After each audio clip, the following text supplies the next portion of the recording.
আসসালামু আলাইকুম প্রিয় দর্শক, আশা করি আপনারা সবাই খুব ভালো আছেন। আজকের ভিডিওতে আমরা একাদশ দ্বাদশ শ্রেণীর বাংলা প্রথম পত্রের অপরিচিত গল্পটির লেখক পরিচিতি নিয়ে আলোচনা করব।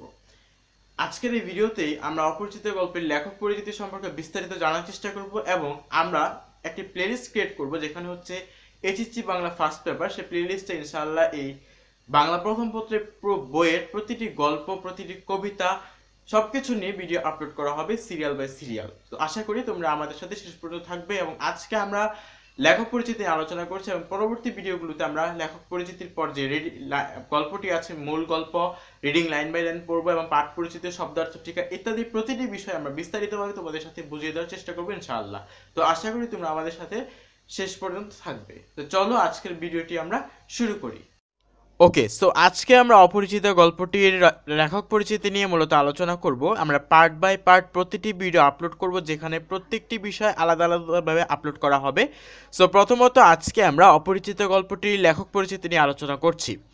সবাই লক্ষ্য করো, এখানে দেখতে পাচ্ছি আমরা অপরিচিত গল্পটি লিখেছেন হচ্ছে রবীন্দ্রনাথ ঠাকুর। গল্পটির নাম প্রথমে আমাদেরকে একটা গল্প পড়ার ক্ষেত্রে আমাদেরকে যে জিনিসটা লক্ষ্য করতে হবে, প্রথমে হচ্ছে গল্পটির নাম কি এবং পরে হচ্ছে গল্পটির লেখক কে। ওকে, সো আমরা এখানে দেখতে পাচ্ছি গল্পটির নাম হচ্ছে অপরিচিতা এবং গল্পটি লিখেছেন হচ্ছেন বিশ্বকবি রবীন্দ্রনাথ ঠাকুর। ওকে, সো আজকে আমরা এই লেখক পরিচিতি অর্থাৎ রবীন্দ্রনাথ ঠাকুরের পরিচিতি সম্পর্কে জানবো। লেখক পরিচিতি, প্রথম লাইন সবাই লক্ষ্য করো। আচ্ছা, রবীন্দ্রনাথ ঠাকুর 1861 খ্রিস্টাব্দের 7ই মে, 1268 খ্রিস্টাব্দের 25শে বৈশাখ কলকাতার জোড়াসাঁকো ঠাকুর পরিবারে জন্মগ্রহণ করেন। আমি লাইনটা আবারও পড়ছি, সবাই ভালো করে লক্ষ্য করো এবং তোমাদের বইটা সাথে নিয়ে বসতে পারো যাতে তোমরা বইয়ে আন্ডারলাইন করে রাখতে পারো। রবীন্দ্রনাথ ঠাকুর কত খ্রিস্টাব্দে? 1861 খ্রিস্টাব্দে 7ই মে, 1861 খ্রিস্টাব্দের 7ই মে এবং বাংলায় 1268 বঙ্গাব্দের 25শে বৈশাখ তিনি জন্মগ্রহণ করেন এবং তার জন্মস্থান হচ্ছে কলকাতার জোড়াসাঁকো ঠাকুর পরিবারে। এখানে কিন্তু আমরা মোট 3টি প্রশ্ন পেয়ে যাচ্ছি। প্রথমে হচ্ছে সে ইংরেজিতে কত সালে জন্মগ্রহণ করেছিল, তারিখ সহ সে জন্মগ্রহণ করেছে 1861 খ্রিস্টাব্দের 7ই মে। যদি আমরা বলি বাংলায় কত সালে জন্ম হয়েছিল, বাংলায় জন্ম হয়েছিল 1268 বঙ্গাব্দের 25শে বৈশাখ এবং তিনি কোথায় জন্মগ্রহণ করেছেন অর্থাৎ জন্মস্থান কলকাতার জোড়াসাঁকোর ঠাকুর পরিবারে। তাহলে আমাদের কিন্তু প্রত্যেকটি লাইন খুবই গুরুত্বপূর্ণভাবে খুবই মনোযোগ দিয়ে পড়তে হবে। সো আচ্ছা, তাহলে আমরা কিন্তু এখানে 3টি প্রশ্ন পেয়ে গেছি। আবার লাইনটি পড়ছি, রবীন্দ্রনাথ ঠাকুর 1861 খ্রিস্টাব্দে 7ই মে, 1268 খ্রিস্টাব্দে 25শে বৈশাখ কলকাতার জোড়াসাঁকো ঠাকুর পরিবারে জন্মগ্রহণ করেন। ওকে, সো তার পিতার নাম কি? দেবেন্দ্রনাথ ঠাকুর এবং মাতার নাম হচ্ছে সারদা দেবী। অবশ্যই লাইনটা আন্ডারলাইন করে রাখো। পিতার নাম হচ্ছে দেবেন্দ্রনাথ ঠাকুর এবং মাতার নাম হচ্ছে সারদা দেবী। তার বাবার নাম হচ্ছে দেবেন্দ্রনাথ ঠাকুর এবং তার মার নাম হচ্ছে সারদা দেবী। বিশ্বকবি অভিধায় সম্ভাষিত রবীন্দ্রনাথ ঠাকুর বাংলা সাহিত্যের প্রথম সার্থক ছোট গল্প রচয়িতা। খুবই ইম্পর্টেন্ট কোশ্চেন, বাংলা সাহিত্যের প্রথম সার্থক ছোট গল্প রচয়িতা কে? বিশ্বকবি রবীন্দ্রনাথ ঠাকুর। ওকে, এবং বাংলা ছোট গল্পের শ্রেষ্ঠ শিল্পী। এই লাইনে আমরা 2টি প্রশ্ন পেয়ে যাচ্ছি। এক নম্বর হচ্ছে বাংলা সাহিত্যের প্রথম সার্থক ছোট গল্প রচয়িতা কে? বিশ্বকবি রবীন্দ্রনাথ ঠাকুর এবং বাংলা ছোট গল্পের শ্রেষ্ঠ শিল্পী কে? বিশ্বকবি রবীন্দ্রনাথ ঠাকুর। অবশ্যই আন্ডারলাইন করে রাখো। তার লেখনীতে বাংলা ছোট গল্পের উদ্ভব, বিকাশ ও সমৃদ্ধি ঘটেছে। তাহলে বুঝতেই পারছো তাহলে তিনি কত ভালো ছোট গল্প লিখেছেন এবং তিনি কত সুন্দর করে ছোট গল্পগুলো লিখেছেন। দেখো, রবীন্দ্রনাথের লেখনীতে কিন্তু বিশ্বকবি রবীন্দ্রনাথ ঠাকুরের লেখনীতে বাংলা ছোট গল্পের উদ্ভব, বিকাশ এবং সমৃদ্ধিতা ঘটেছে। ওকে, সো তার ছোট গল্প বিশ্ব সাহিত্যের শ্রেষ্ঠ ছোট গল্পগুলোর সমতুল্য। বুঝতে পারছো ব্যাপারটা? তার যে ছোট গল্পগুলো আছে, রবীন্দ্রনাথ ঠাকুরের যে ছোট গল্পগুলো আছে, সে বিশ্ব সাহিত্যের যে শ্রেষ্ঠ ছোট গল্পগুলো আছে সেখানে তার ছোট গল্পগুলো সমান অর্থাৎ স্থান পেয়েছে। 1284 বঙ্গাব্দে মাত্র 16 বছর বয়সে, লাইনটা সবাই আন্ডারলাইন করো, 1284 বঙ্গাব্দে মাত্র 16 বছর বয়সে ভিখারিণী গল্প রচনার মাধ্যমে ছোট গল্প লেখক হিসেবে তার আত্মপ্রকাশ ঘটে। তার আত্মপ্রকাশ ঘটে কখন? 1284 বঙ্গাব্দে। কত বছর বয়সে? 16 বছর বয়সে। এবং কিসের মাধ্যমে? ভিখারিণী গল্প রচনার মাধ্যমে ছোট গল্প লেখক হিসেবে। ভিখারিণী গল্প রচনার মাধ্যমে ছোট গল্প লেখক হিসেবে। ওকে, সো এরপরের লাইনটা আমরা দেখি, এরপর থেকে জীবনের প্রায় শেষ দিন পর্যন্ত দীর্ঘ 64 বছরে তিনি অখণ্ড গল্পগুচ্ছে সংকলিত 95টি ছোট গল্প রচনা করেছেন। তিনি কতটি ছোট গল্প রচনা করেছেন? 95টি ছোট গল্প রচনা করেছেন। অখণ্ড তিনি গল্পগুচ্ছে সবাই আন্ডারলাইন করো, এই গল্পগুচ্ছে এখানে কি হয়েছিল? সংকলিত হয়েছে, তার সংকলিত 95টি ছোট গল্প তিনি রচনা করেছেন দীর্ঘ 64 বছর। জীবনের প্রায় শেষ দিন পর্যন্ত দীর্ঘ 64 বছর তিনি 95টি ছোট গল্প রচনা করেছেন। এর বাইরেও সে গল্প স্বল্প এবং লিপিকা গ্রন্থে তার আরও গল্প সংকলিত হয়েছে। ওকে, সো তার আরও গ্রন্থে তার আরও গল্পগুলো সংকলিত হয়েছে। তেমনি যেমন কিছু গ্রন্থের নাম এখানে উল্লেখ করা হয়েছে, সেগুলো হচ্ছে সে একটা গ্রন্থ, গল্প স্বল্প একটা গ্রন্থ এবং লিপিকা, এটা হচ্ছে একটা গ্রন্থের নাম। ওকে, সো এরপরের লাইনটা আমরা দেখি, রবীন্দ্রনাথ ঠাকুর রচিত সর্বশেষ গল্পটির নাম হচ্ছে মুসলমানের গল্প। খুব ইম্পর্টেন্ট কোশ্চেন, সব আন্ডারলাইন করে রাখো। রবীন্দ্রনাথ ঠাকুর রচিত সর্বশেষ গল্পটির নাম কি? মুসলমানের গল্প। ওকে, আচ্ছা, সো এরপরে আমরা আসি, পারিবারিক জমিদারি তদারকির সূত্রে কুষ্টিয়ার ঝিনাইদহে বসবাসের কালী রবীন্দ্রনাথের ছোট গল্প রচনার স্বর্ণযুগ। রবীন্দ্রনাথের ছোট গল্প রচনার স্বর্ণযুগ হচ্ছে কোনটি? পারিবারিক জমিদারি তদারকির সূত্রে কুষ্টিয়ার ঝিনাইদহে বসবাস, অর্থাৎ রবীন্দ্রনাথ ঠাকুর কুষ্টিয়া ঝিনাইদহে বসবাস করেছিলেন।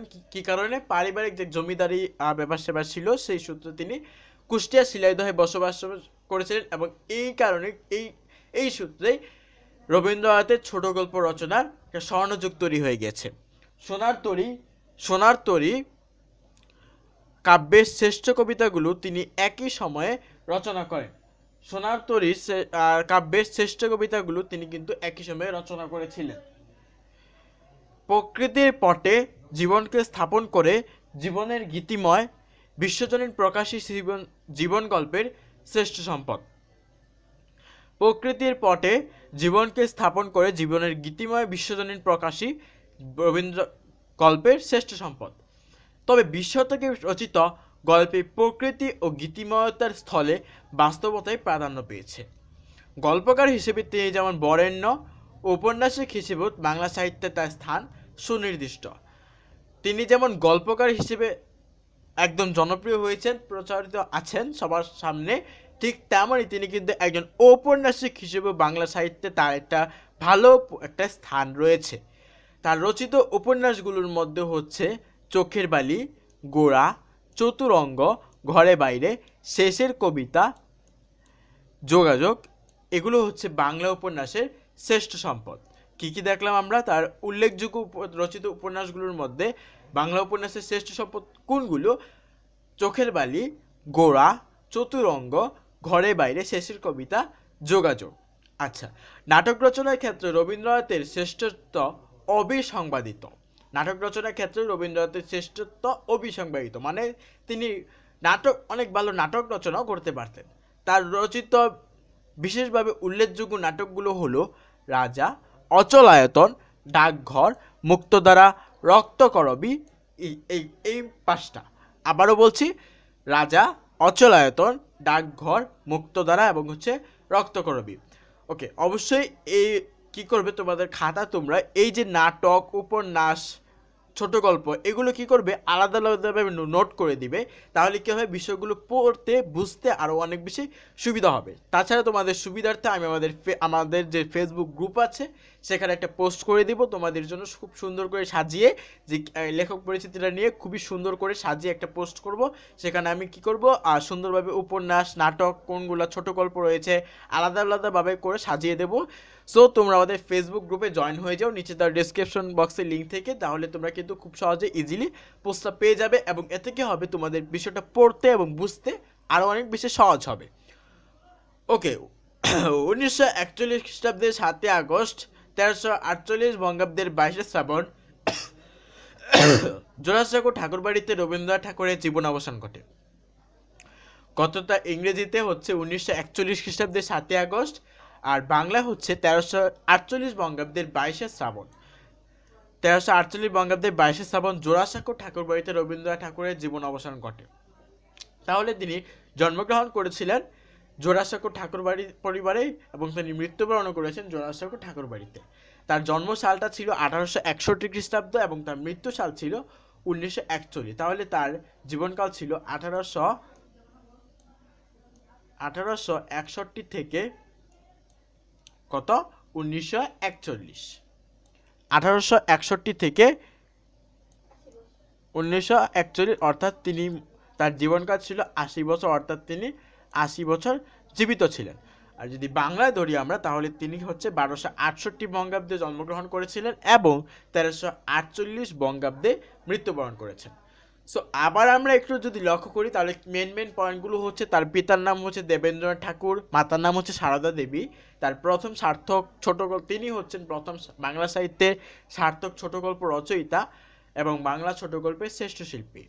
1284 বঙ্গাব্দে মাত্র 16 বছর বয়সে ভিখারিণী গল্প রচনার মাধ্যমে তিনি তার ছোট গল্প লেখক হিসেবে তার স্বীকৃতিটা সে পায়, তার আত্মপ্রকাশ ঘটে, সবার সামনে সে আসে এবং তার জীবনের শেষ দিন পর্যন্ত প্রায় শেষ দিন পর্যন্ত দীর্ঘ 64 বছরে তিনি তিনি গল্পগুচ্ছে সংকলিত 95টি ছোট গল্প রচনা করেছেন। এই বাইরেও সে গল্প স্বল্প এবং লিপিকা গ্রন্থেও তার আরও গল্প সংকলিত হয়েছে। রবীন্দ্রনাথ ঠাকুর রচিত সর্বশেষ গল্পটির নাম হচ্ছে মুসলমানের গল্প। ওকে, সো আমি একটা পোস্ট করে দেবো, যেটা একটু আগে বললাম, একটা পোস্ট করব তোমাদের জন্য, খুবই যাতে সুবিধা হয়, সাজিয়ে প্রত্যেকটা পাড়া তার ছোট গল্পের নামগুলো, তার উপন্যাসের নামগুলো, তার নাটক কোনগুলো ইত্যাদি বিষয় নিয়ে আমি খুব সুন্দর করে চেষ্টা করব যে একটা পোস্ট করে দেয়, তার বাবার নাম, তার মার নাম একটা পোস্ট করে দেবো এবং সেই পোস্টের লিঙ্কটা আমি ভিডিও ডেসক্রিপশন বক্সে দিয়ে দেবো। সেটা পোস্ট হবে আমাদের ফেসবুক গ্রুপে। অবশ্যই তোমাদের ফেসবুক গ্রুপে জয়েন হয়ে যাবে এবং তাহলে খুবই তোমরা নিয়মিত আপডেট পেতে থাকবে, যার কারণে তোমরা আমি সহজভাবে তোমাদেরকে বিষয়গুলো বোঝানোর চেষ্টা করবো ইনশাআল্লাহ। তো আজকের ক্লাস থাকে এই পর্যন্ত। আজকের ক্লাসে আমরা লেখক পরিচিতি নিয়ে আলোচনার চেষ্টা করেছি। আর নেক্সট ক্লাস থেকে আমরা কি করব, এই যে আমাদের যে মূল গল্পটি রয়েছে, সেই মূল গল্পটি আমরা বিস্তারিতভাবে এভাবে লাইন বাই লাইন ব্যাখ্যা করে ইনশাআল্লাহ পড়ার চেষ্টা করব। সো আশা করি নেক্সট ক্লাসগুলোতে তোমরা আমাদের সঙ্গে থাকবে এবং এভাবে আমরা এই যে আমাদের যে বইটা আছে, আমাদের সাহিত্য পাঠ, এই সাহিত্য পাঠের পুরো বইটি আমরা ইনশাআল্লাহ পুরো একটা প্লেলিস্ট ক্রিয়েট করে সেখানে পুরো বইটি আমরা ইনশাআল্লাহ শেষ করব আমাদের এই চ্যানেলের মাধ্যমে, আমাদের প্লেলিস্টের সিরিজের মাধ্যমে। আশা করি তোমরা শেষ পর্যন্ত আমাদের সঙ্গেই থাকবে। আজকের ক্লাস এই পর্যন্তই। সবাইকে অনেক অনেক ধন্যবাদ আমাদের সাথে শেষ পর্যন্ত থাকার জন্য। আসসালামু আলাইকুম রহমতুল্লাহি ওয়া বারাকাতুহু।